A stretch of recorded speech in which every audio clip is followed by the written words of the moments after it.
الحمد لله وحده والصلاة والسلام على من لا نبي بعده اما بعد فاعوذ بالله من الشیطان الرجیم بسم اللہ الرحمن الرحیم۔ سورہ دخان، سورہ جاثیہ، سورہ احقاف اور سورہ محمد کی کچھ آیات ابتدائی 4 رکعت میں انشاءاللہ تلاوت کی جائیں گی۔ حامیم والکتاب المبین انا انزلناہ فی لیلۃ مبارکہ انا کنا منذرین۔ اللہ رب العزت ارشاد فرماتے ہیں کہ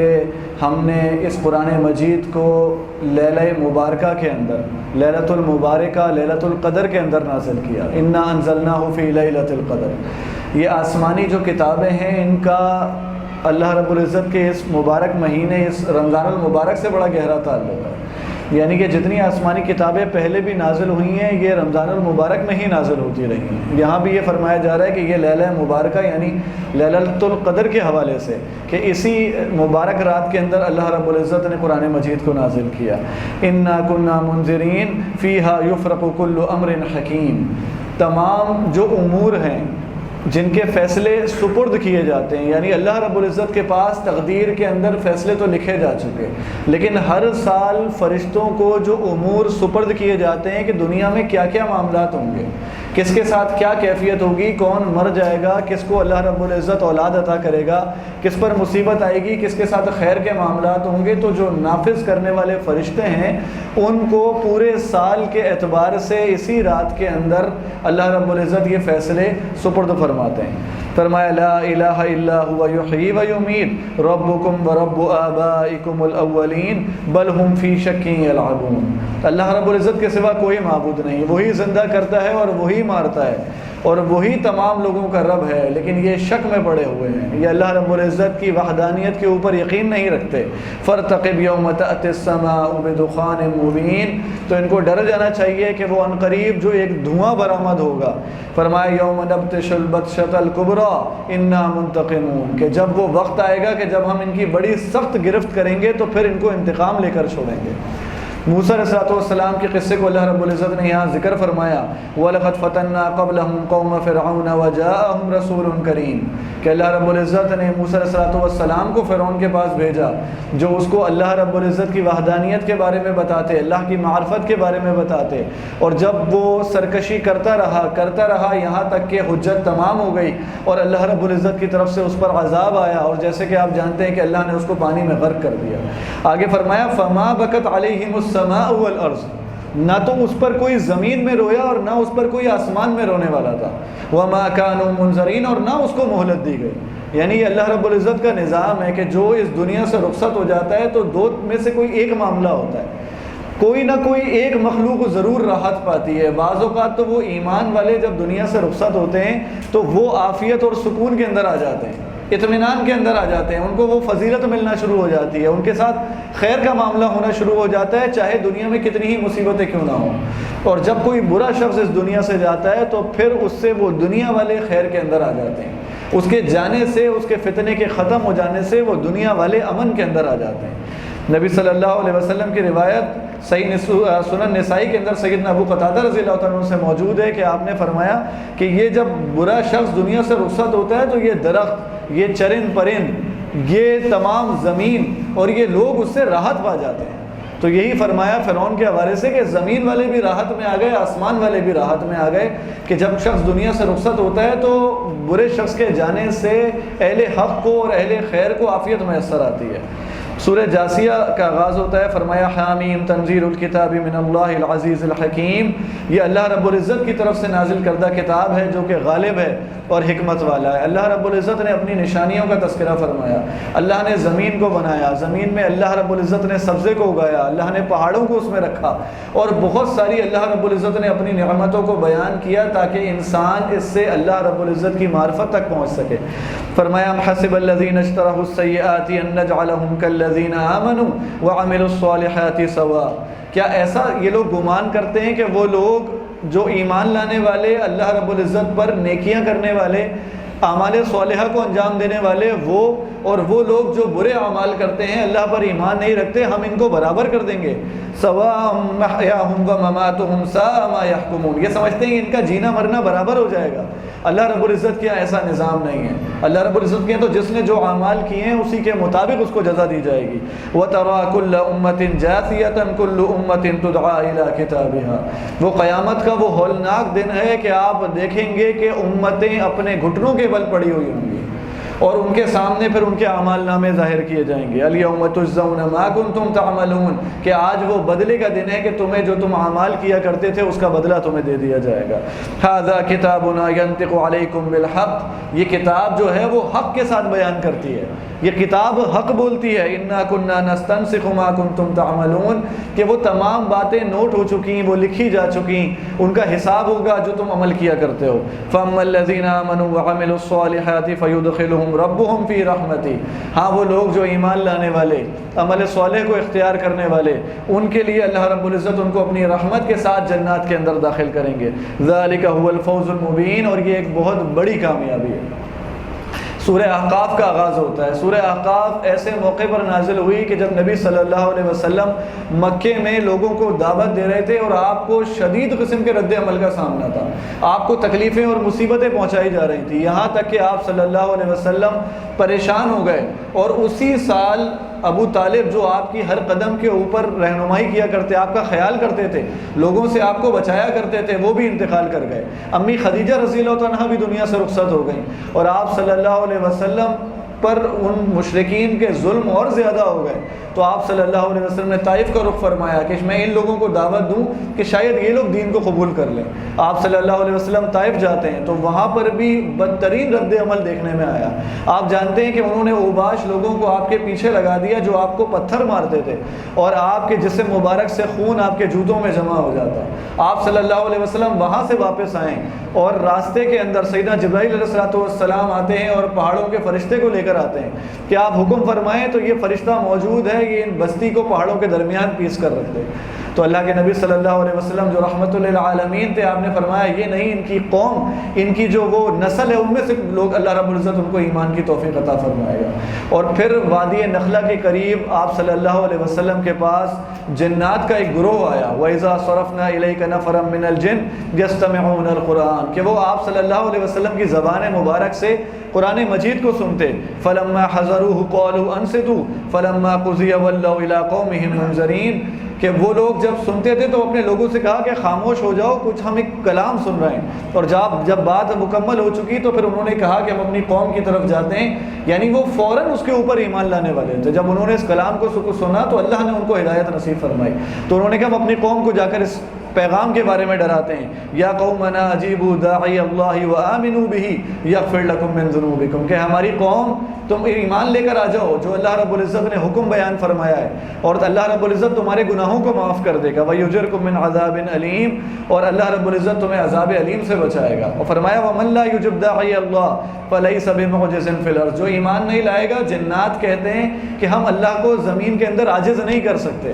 ہم اللہ رب العزت کا مقابلہ نہیں کر سکتے۔ وَلَيْسَ لَهُ مِن دُونِهِ أَوْلِيَاءُ أُولَٰئِكَ فِي ضَلَالٍ مُّبِينٍ، تو جو اب بھی ایمان نہ لے کر آئے تو پھر اس کے لیے تو کھلی گمراہی ہے۔ یہ جنات بھی اللہ کی مخلوق ہیں، انسان اور جنات ان دونوں کو ہی مکلف بنایا گیا ہے، ان دونوں سے ہی اللہ رب العزت نے ان دونوں مخلوقات کو ہی اختیار دیا ہے کہ یہ چاہتے ہیں تو اللہ کی عبادت کریں، اور اگر یہ نہیں مانتے تو یہ اللہ رب العزت نے ان کو اختیار دے رکھا ہے، پھر قیامت کے دن ان کا فیصلہ کیا جائے گا۔ اور یہ جنات نے سنا تو فوری طور پر ایمان لانے والے بن گئے۔ اللہ ہمیں بھی اس طرح کی توفیق دے کہ جب نبی صلی اللہ علیہ وسلم کا فرمان، اللہ کا قرآن ہمارے کان میں آئے، ہمارے کان میں اس کی آواز آئے تو ہم اس کو لپک کر قبول کرنے والے ہوں۔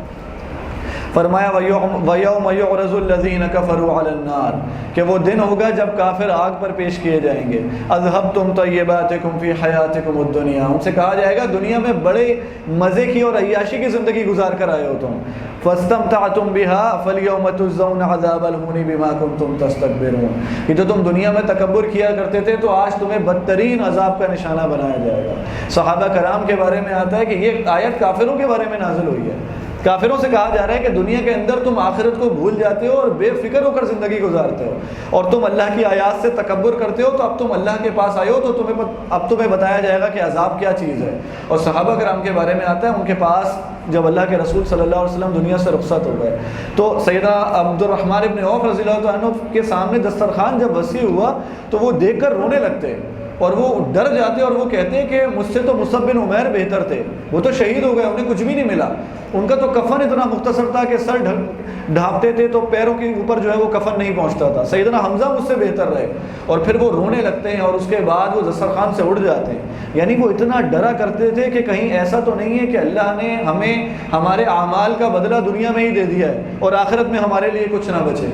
یعنی ہم تو یہ ہمارا گمان کرتے ہیں کہ اگر کسی کے پاس مال و دولت نہیں ہے تو شاید اللہ تعالیٰ اس سے ناراض ہے، اللہ رب العزت اس کو یہ نعمت نہیں دے رہے، لیکن صحابہ کرام کا یہ معاملہ تھا کہ وہ نعمتوں میں ڈر جایا کرتے تھے کہ کہیں ایسا نہ ہو کہ اللہ نے ہمیں نعمتیں یہیں پر عطا کر دی ہوں اور ہمیں آخرت کے اندر کوئی حصہ نہ ملے۔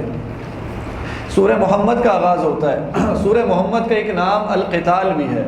اور سورہ محمد وہ اہم ترین صورت ہے کہ اس کا انداز بھی ایک منفرد، بالکل اس کا منفرد انداز سے اللہ رب العزت نے آغاز فرمایا۔ یعنی مکے میں جب مسلمان موجود تھے تو آپ کو جو تکلیفیں پہنچائی جا رہی تھی تو اللہ کی طرف سے حکم تھا کہ صبر محض، آپ کو صبر کرنا ہے، کفو ایدیکم، اپنے ہاتھوں کو روک کر رکھنا ہے، اور صحابہ کرام نے یہی معاملہ تھا۔ آل یاسر پر بدترین مظالم ڈھائے گئے، سیدنا بلال حبشی رضی اللہ تعالیٰ عنہ کو کوئلوں پہ لٹایا جاتا، سیدنا خباب رضی اللہ تعالیٰ عنہ پر شدید قسم کی عذاب اور تکلیفیں ہوتی، لیکن اللہ کی طرف سے یہ حکم تھا کہ ہاتھ نہیں اٹھانا، اپنے آپ کو روک کر رکھنا ہے۔ پھر جب اللہ رب العزت نے سورہ حج کے اندر یہ اجازت عطا فرمائی کہ اذن للذین یقاتلون بانہم ظلموا، کہ اب تمہیں قتال کی اجازت ہے، اور جب مدینے کے اندر اللہ کے نبی صلی اللہ علیہ وسلم آئے ہیں اور آپ نے وہاں ریاست تشکیل دے دی تو پھر باقاعدہ طور پر مومنین کو جہاد کے حوالے سے احکامات دیے گئے، پھر ان کو جہاد فی سبیل اللہ کے لیے تیار کیا گیا کہ دنیا میں جو انسان کے اعمال ہیں اس کے اندر دین اسلام میں ایک بڑا حصہ جہاد کا بھی ہے، یعنی یہ جہاد اس دین کا ہی حصہ ہے، ایسا نہیں ہے کہ صرف عبادات اور چند عقائد اور عبادات کا نام دین اسلام ہے، بلکہ یہ کفر کے ساتھ، باطل کے ساتھ پنجہ آزمائی، یہ چوٹی کی نیکی ہے دین اسلام کے اندر۔ تو پھر اللہ رب العزت نے اس صورت کے اندر جہاد کے حوالے سے احکامات کو نازل فرمایا، اور پھر مومنین کے بارے میں، کفار کے بارے میں، منافقین کے بارے میں وضاحت فرمائی۔ یعنی جب بھی حق کی دعوت دی جاتی ہے تو یہ تین قسم کے گروہ سامنے آتے ہیں کہ وہ مومنین ہوتے ہیں جو حق کو قبول کر لیتے ہیں، وہ کفار ہوتے ہیں جو اللہ کے دین کے سامنے ڈٹ جاتے ہیں، لڑنے کے لیے کھڑے ہو جاتے ہیں، اس دین کے دشمن بن جاتے ہیں، اور منافقین ہوتے ہیں کہ جو نہ تو اس طرف ہوتے ہیں نہ اس طرف ہوتے ہیں، جب ان کو کہیں کوئی فائدہ نظر آتا ہے تو وہ اس کو اٹھانے کے لیے قبول کر لیتے ہیں۔ فرمایا اللہ رب العزت نے اس صورت کا آغاز ہوتا ہے الذین کفروا وصدوا عن سبیل اللہ اضل اعمالهم، یعنی بالکل جس طرح عام صورتوں میں حروف مقطعات سے آغاز ہوتا ہے، بعض جگہ اللہ رب العزت کی صفات سے آغاز ہوتا ہے، یہاں پر انداز اللہ رب العزت نے اس طرح فرمایا کہ جنہوں نے کفر کیا اور اللہ کے راستے سے روکا، اللہ نے ان کے اعمالوں کو ضائع کر دیا۔ انہوں نے اگر کوئی نیک اعمال کیے بھی ہیں دنیا میں تو ان کا بدلہ ان کو دنیا میں ہی دے دیا جاتا ہے، کیونکہ ان کے پاس ایمان کی دولت نہیں ہے، تو اللہ رب العزت ان کے اعمال کا قیامت کے دن کوئی بدلہ نہیں دیں گے۔ فرمایا ذالک بان الذین کفروا اتبعوا الباطل، کہ یہ باطل کی پیروی کرنے والے لوگ ہیں، یہ حق کو چھوڑ دینے والے ہیں۔ وان الکافرین لا مولا لهم، یہ کفار کا کوئی ولی اور کارساز نہیں ہے، اللہ رب العزت کفار کی مدد نہیں فرماتے۔ والذین کفروا یتمتعون ویأکلون کما تأکل الانعام والنار مثوی لهم، ان کا معاملہ یہ ہے دنیا میں اس طرح مگن ہو جاتے ہیں، اس طرح سے دنیا سے فائدہ اٹھاتے ہیں کہ دنیا میں ایسے کھاتے ہیں جیسے جانور کھاتے ہیں، یعنی دنیا میں پھر ان کا اور کوئی مقصد نہیں ہوتا۔ اللہ فرماتے ہیں والنار مثوی لهم، ان کا ٹھکانہ آگ ہے۔ یعنی یہاں یہ پیغام دیا گیا کفار کا نقشہ کھینچ کے کہ اللہ رب العزت کو کفار سے کوئی محبت نہیں ہے، یہ وہ لوگ ہیں کہ جن سے اللہ رب العزت بالکل محبت نہیں فرماتے، یہ اللہ کے دشمن ہیں۔ تو ایک مومن کے دل میں اللہ کے جہاں پر مومنین کی محبت ہونی چاہیے وہاں پر کفار کی نفرت بھی ہونی چاہیے، کیونکہ یہ اللہ کے دین کو نافذ ہونے سے روکنے والے لوگ ہیں۔ مومنین کے بارے میں ارشاد فرمایا والذین آمنوا وعملوا الصالحات وآمنوا بما نزل على محمد وهو الحق من ربهم کفر عنہم سیئاتہم واصلح بالہم۔ یہ ایمان والے، عمل صالح کو اختیار کرنے والے، اور جو کچھ رسول اللہ صلی اللہ علیہ وسلم پر نازل کیا گیا ہے یہ اس کی اتباع کرتے ہیں، اللہ ان کے گناہوں کو معاف فرما دے گا اور اللہ رب العزت ان کی اصلاح فرما دے گا۔ والذین قتلوا فی سبیل اللہ، اور جو اللہ کے راستے میں جہاد کرتے ہوئے، کفار سے لڑتے ہوئے دنیا سے چلے جاتے ہیں، قتل کر دیے جاتے ہیں، فرمایا فَلَن يُضِلُّ أَعْمَالَهُمْ سَيَهْدِيهِمْ وَيُصْلِحُ بَالَهُمْ۔ اللہ ان کے اعمالوں کو ضائع نہیں کرے گا، اللہ رب العزت ان کے لیے ہدایت اور رہنمائی کا معاملہ فرمائے گا۔ وَيُدْخِلُهُمُ الْجَنَّةَ عَرَّفَهَا لَهُمْ، اور اللہ رب العزت ان کو ان جنتوں میں داخل کرے گا جن کی اللہ ان کو پہچان کرا چکا ہے۔ فرمایا مثل الجنت التي وعد المتقون، اللہ رب العزت نے ان متقین سے جنتوں کا وعدہ کر رکھا ہے، اور اللہ نے پھر اس پوری جنت کی ان نعمتوں کا نقشہ کھینچا ہے کہ اللہ نے ان میں وہ پانی رکھا ہے، وہ پانی کی نہریں ہیں جو خراب نہیں ہوتی، وہ دودھ کی نہریں ہیں کہ جن کا ذائقہ خراب نہیں ہوتا، وہ شراب کی نہریں کہ جن کے ذائقے میں اور جن کی خوشبو میں کوئی فرق نہیں پڑتا۔ اللہ رب العزت ان مومنوں کو شوق دلا رہے ہیں کہ اس جنت کے لیے تیاری کرو اور شہادت کے لیے پریشان نہ ہو۔ فرمایا وَفِيهَا مِن كُلِّ الثَّمَرَاتِ وَمَغْفِرَةٌ مِّن رَّبِّهِمْ، اور تمہارے لیے تمہارے رب کی مغفرت ہے، اور جنات میں اللہ نے مختلف میووں کو تیار کر رکھا ہے۔ یہ ایمان والوں کا تذکرہ فرمایا کہ یہ اللہ سے محبت کرتے ہیں، یہ عمل صالح کو اختیار کرتے ہیں، یہ جہاد فی سبیل اللہ کے اندر کفار سے جنگ کرنے والے ہیں۔ اور پھر منافقین کا تذکرہ اسی صورت کے اندر فرمایا وَيَقُولُ الَّذِينَ آمَنُوا لَوْلَا نُزِّلَتْ سُورَةٌ، ان کا معاملہ ہوتا ہے یہ کہتے ہیں کوئی صورت نازل نہیں ہو رہی قتال کی، اور فرمایا کہ فَإِذَا أُنزِلَتْ سُورَةٌ مُحْكَمَةٌ وَذُكِرَ فِيهَا الْقِتَالُ، اور جب کوئی صورت نازل ہوتی ہے جس میں قتال کا حکم ہوتا ہے تو فرمایا رَأَيْتَ الَّذِينَ فِي قُلُوبِهِم مَرَضٌ يَنظُرُونَ إِلَيْكَ نَظَرَ الْمَغْشِيِّ عَلَيْهِ مِنَ الْمَوْتِ، آپ ان کی طرف دیکھیں گے ان کے چہرے اور ان کی آنکھیں گھوم جاتی ہیں، یہ پریشان ہو جاتے ہیں کہ یہ قتال کا حکم کیوں آ گیا۔ فرمایا فَأَوْلَى لَهُمْ، ان کے لیے تباہی ہے۔ ہم قرآن مجید میں اللہ کی توفیق سے سورہ نساء کے اندر، سورہ مائدہ کے اندر، سورہ توبہ، سورہ انفال، بار بار اللہ رب العزت یہ ذکر فرماتے ہیں کہ یہ منافقین کی ایک کامن علامت پائی جاتی ہے کہ جب بھی جہاد فی سبیل اللہ کا حکم آتا ہے تو ان کی کیفیت تبدیل ہو جاتی ہے، ان کے نفاق کا پردہ چاک ہو جاتا ہے۔ یہ اس وقت پھر جب ان کو موت سامنے نظر آتی ہے تو یہ اللہ کے حکم کو قبول کرنے کو تیار نہیں ہوتے۔ فرمایا فَكَيْفَ إِذَا تَوَفَّتْهُمُ الْمَلَائِكَةُ يَضْرِبُونَ، کہ آپ دیکھیں کہ جب فرشتے ان کو فوت کرتے ہیں، يَضْرِبُونَ وُجُوهَهُمْ وَأَدْبَارَهُمْ، کہ ان کے منہ پر اور ان کی پیٹھوں پر مار رہے ہوتے ہیں۔ فرمایا إِنَّمَا الْحَيَاةُ الدُّنْيَا لَعِبٌ وَلَهْوٌ، کہ یہ دنیا کی جو زندگی ہے یہ تو کھیل اور تماشا ہے۔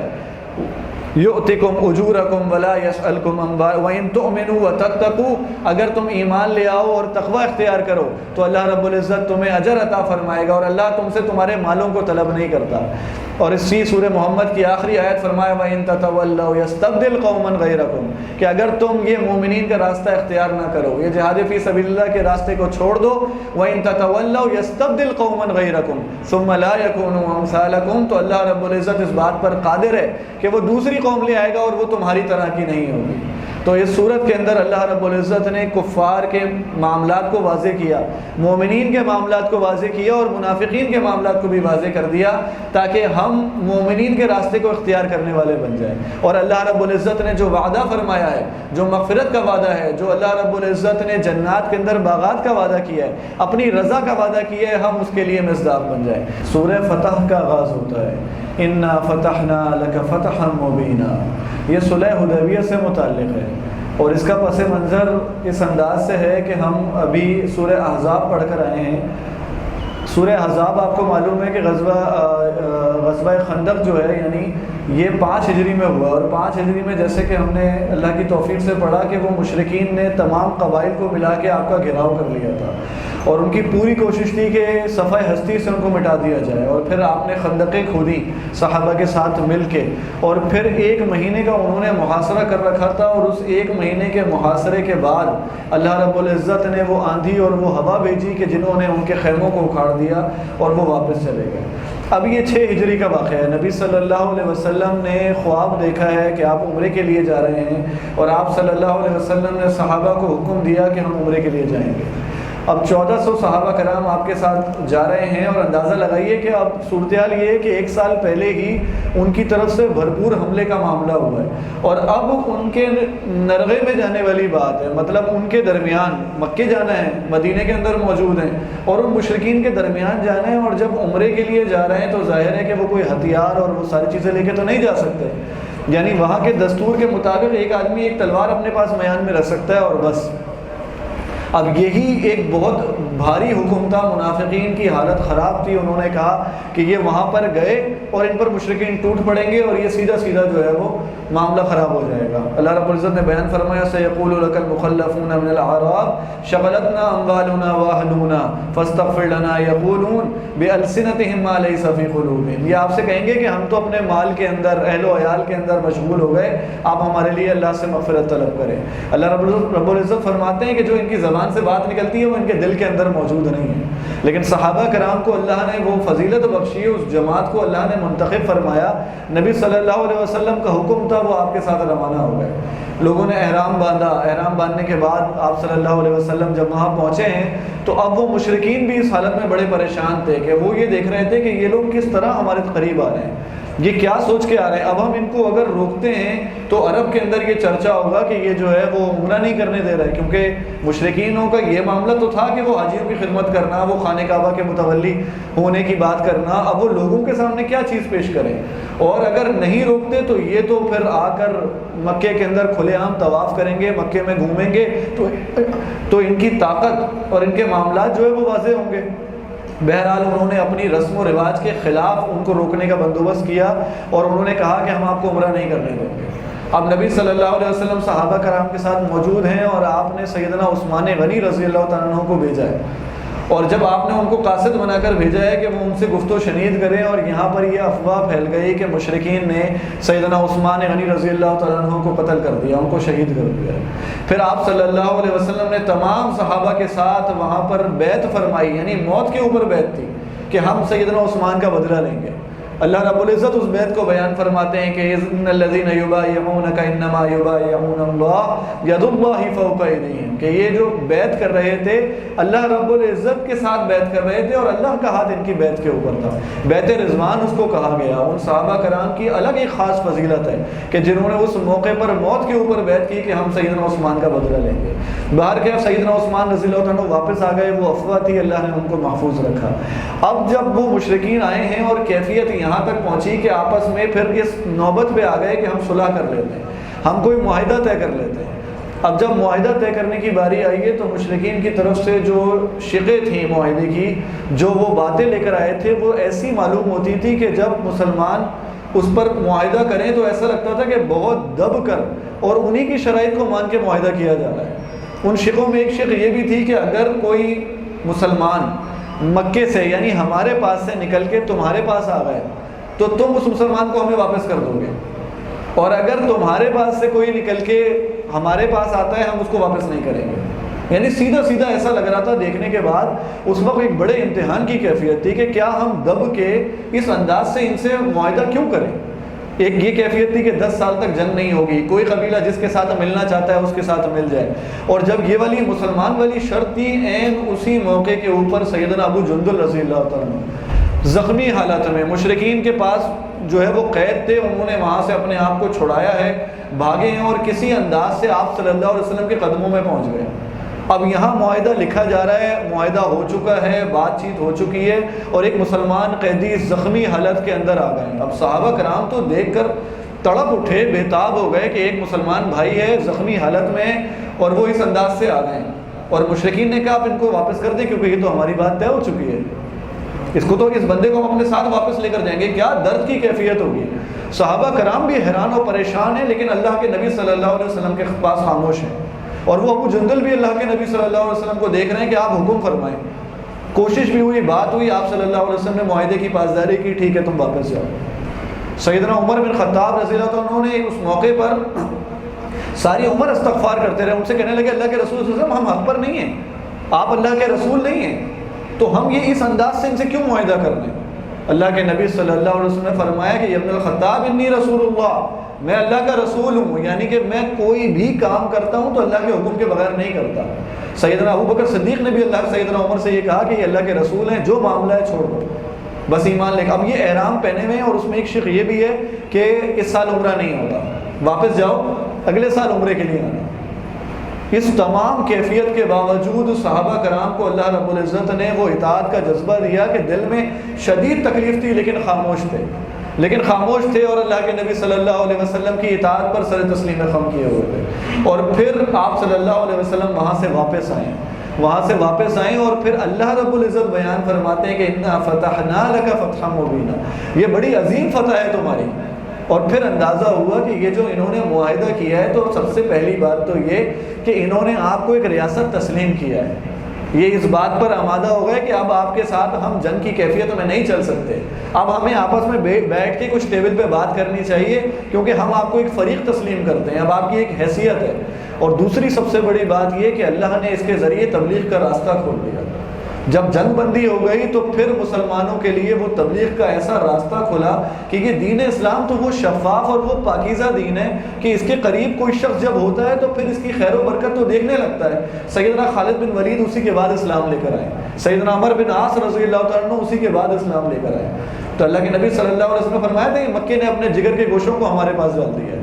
اور پھر وہ اسلام اس تیزی کے ساتھ پھیلا ہے، اس خوبی کے ساتھ پھیلا ہے کہ اللہ رب العزت نے کچھ ہی عرصے کے اندر یہ چند سو صحابہ جو تھے، یہ 1400 صحابہ آئے تھے، اور پھر وہ معاملہ آیا کہ اللہ رب العزت نے ان کو وہ فتح نصیب فرمائی کہ یہ فتح مکہ کے اوپر جب 10,000 صحابہ کو لے کے اللہ کے نبی صلی اللہ علیہ وسلم مکے میں داخل ہوئے تو جنگ کرنے کی نوبت بھی نہیں ہے۔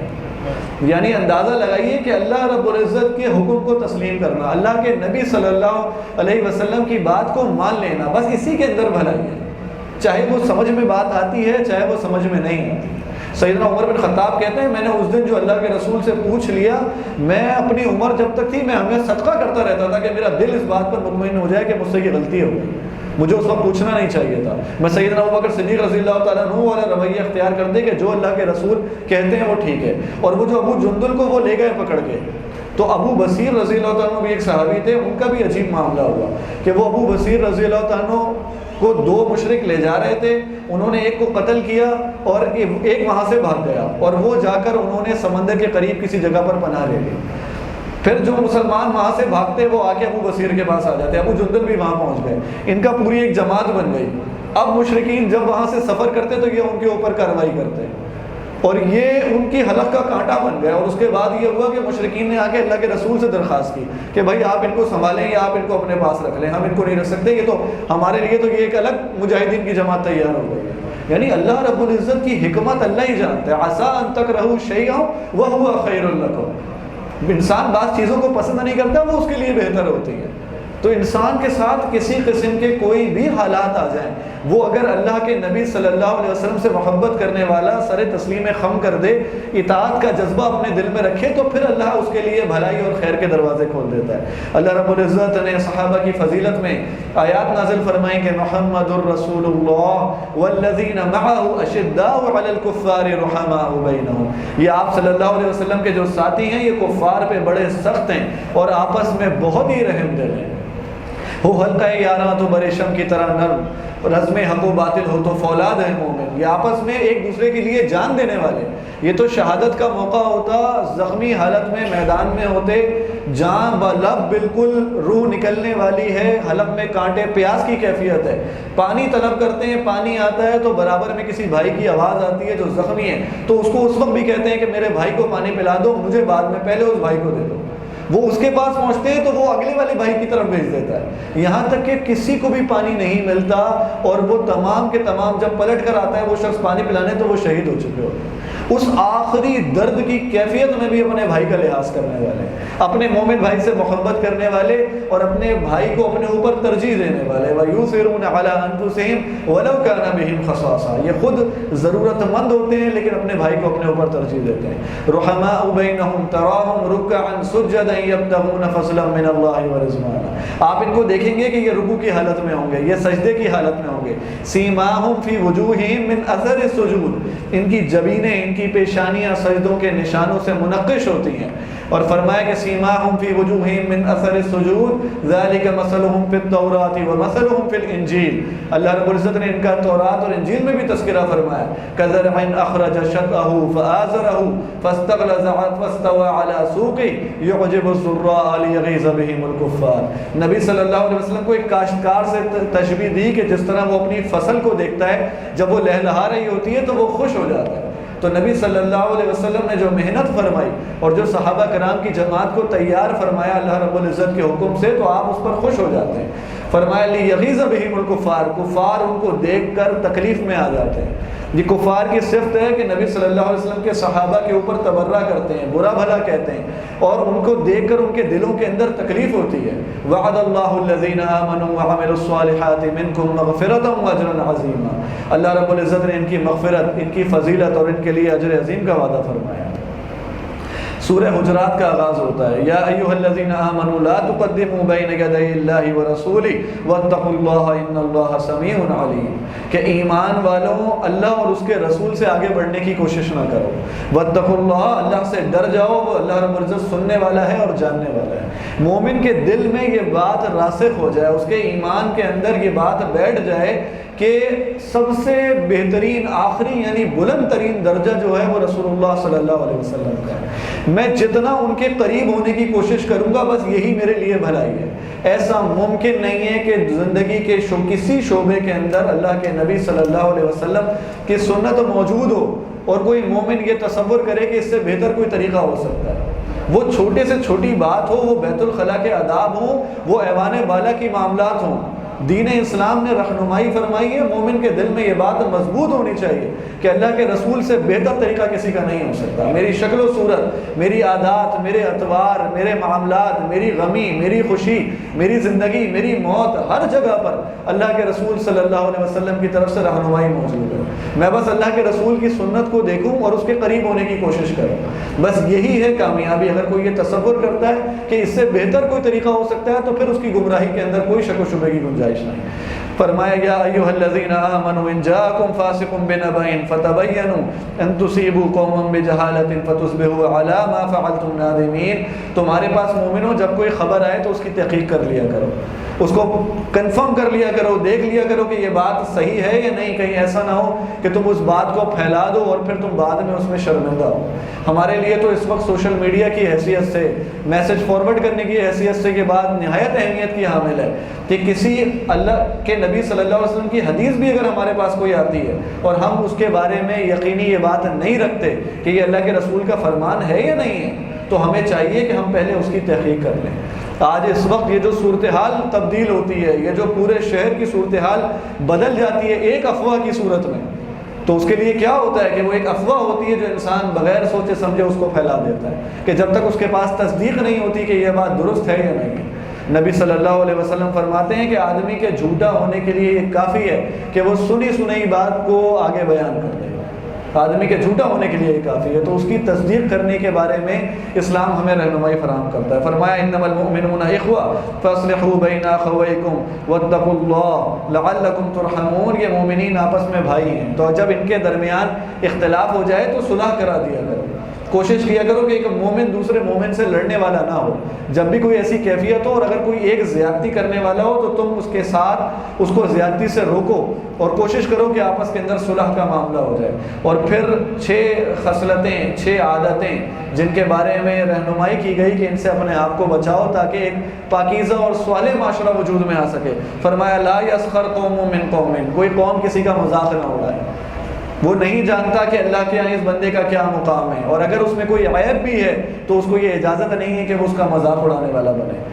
ایک انسان کے بدترین ہونے کے لیے یہ بات کافی ہے کہ وہ اپنے کسی مسلمان بھائی کو حقیر سمجھتا ہے۔ یہ نبی صلی اللہ علیہ وسلم کی حدیث ہے، کیونکہ اس کی وجہ یہ ہوتی ہے کہ اس کے دل میں کبر، تکبر آ جاتا ہے، وہ اپنے آپ کو بہتر سمجھتا ہے، دوسرے کو گھٹیا اور حقیر سمجھتا ہے، تو پھر اس کے مذاق اڑانے کا معاملہ ہوتا ہے۔ فرمایا وَلَا تَلْمِزُوا أَنفُسَكُمْ، ایک دوسرے کی عیب جوئی نہ کیا کرو۔ کسی کا عیب پتہ چل جائے تو انسان کو چاہیے کہ اللہ کے لیے اس کو چھپا لے، کیونکہ وہ اس بات کو پسند کرتا ہے کہ اس کا رب بھی اس کے عیبوں کو چھپا لے۔ جب قیامت کے دن اللہ کے سامنے حاضر ہو تو اللہ رب العزت اس کا پردہ رکھے، جس طرح اللہ رب العزت دنیا میں بندے کا پردہ رکھتا ہے۔